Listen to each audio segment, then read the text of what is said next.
মিছরি সকালবেলা উঠে পড়াশোনা লাঞ্চ সব কিছু কমপ্লিট করে যখন বেলার দিকে শুটিংয়ে যায় তার আগে স্নান করার পর ঠাকুরকে পুজো করতে কিন্তু কোনোদিন ভোলে না। ঠাকুরমা স্বামীজিকে প্রণাম করেই ও প্রতিদিন কাজের উদ্দেশ্যে বেরোয়।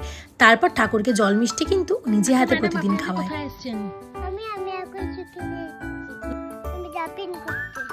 ডাবিং করতে এসেছে।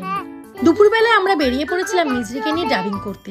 সেখানে গিয়ে বাপ রে বাপ কি দুষ্টুমি, কত রকম ডান্সের স্টেপ শেখানো হচ্ছিল পুশুকে, যে কিভাবে নাচ প্র্যাকটিস করতে হয় দেখো। তখন সবাই গেছিল লাঞ্চে, তাই মিছরি তখন নাচ প্র্যাকটিস করে একটু দিদিমণি হচ্ছিল। তারপর চলে এলো দাদারা, এসে মিছরিকে বসিয়ে দিল রুমে। মিছরি কিন্তু 15 থেকে 20 মিনিটের মধ্যে সমস্ত ডাবিং কমপ্লিট করে ফেলেছিল, খুব কম সময়ের মধ্যে। তারপর সবাইকে টাটা দিয়ে সবার সাথে খেলা করে ও খুব কম সময়ের মধ্যে সবার সাথে বন্ধু হয়ে যায়। তোমরা আগেই বলেছি তোমাদেরকে, জানো তোমরা। তো তারপর মিছরি চলে এলো শুটিংয়ে। আজকের অনেক দিন পর ড্রেসের শ্যুট ছিল, আমি অনেক দিন করিনি। তোমরা জানো ও সিরিয়াল করছিল, সে কারণেই মডেলিংটা পুরো বন্ধই হয়ে গেছিলো, প্রায় যেতেই পারছিলাম কোনো স্টুডিওর কাজে। তো সেদিনকে গেলাম আমরা, গিয়েই মিছরি দেখো কি সুন্দর সুন্দর গাউনগুলো পরে নিচ্ছিল।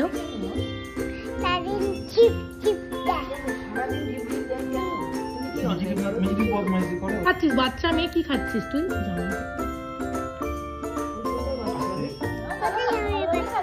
বিকালের দিকে সবার সাথে বসলো চা খেতে, একসাথে গল্প করবে বলে। আর সেখানে মায়ের নামে নালিশ করা হলো, মা নাকি মিছরিকে ঢিপ ঢিপ করে রোজ মারে, এই সমস্ত গল্প চললো। তারপরে সন্ধেবেলা আঙ্কেল এনে দিল পিৎজা নিচে থেকে। নিচে খুব সুন্দর সুন্দর বানানো হয় পিৎজা, যেগুলো একদম ঘরোয়াভাবে করা হয়। ফোন করে বলা হয়েছিল যে একদম বাচ্চার জন্য ঝাল ছাড়া নর্মাল বানাতে, তো সেরকমই বানিয়ে দেওয়া হয়েছিল।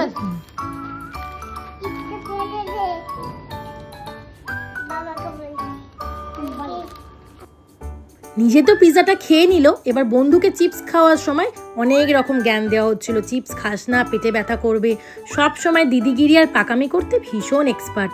তারপর আর কিছু ড্রেস বাকি ছিল, সেগুলোকে সুন্দর করে কমপ্লিট করে নিল। আর তারপর যখন বেরোলাম স্টুডিও থেকে, দেখলাম গাউনগুলো সব প্রিন্ট হয়ে গেছে এই মধ্যেই। জাস্ট বিকালবেলা এসে আমরা শ্যুটগুলো করেছি, সন্ধ্যের মধ্যে দেখো মিছরির গাউন শ্যুটের সমস্ত প্রিন্ট বেরিয়ে গেছে। কি মিষ্টি দেখতে লাগছিল ভিডিও করার সময়, দেখছিলাম। দেখো তোমরা, ছবিগুলো খুব ভালো হয়েছে প্রিন্টে, তাই না? এগুলো কিন্তু ক্যাটালগ শ্যুট বলে।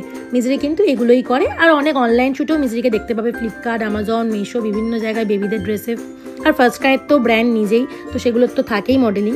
আর এগুলো দেখো কি সুন্দর সুন্দর দেখতে লাগছে ক্যাটালগ শ্যুটটা, খুব সুন্দর, কিন্তু প্রিন্টগুলো সঙ্গে সঙ্গেই হয়ে গেছে।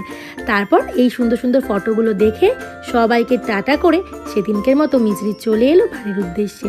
চলো আজকে এইটুকুই, দেখা হচ্ছে নেক্সট ব্লগে। সবাই ভালো থাকো, সুস্থ থাকো, টাটা, বাই বাই।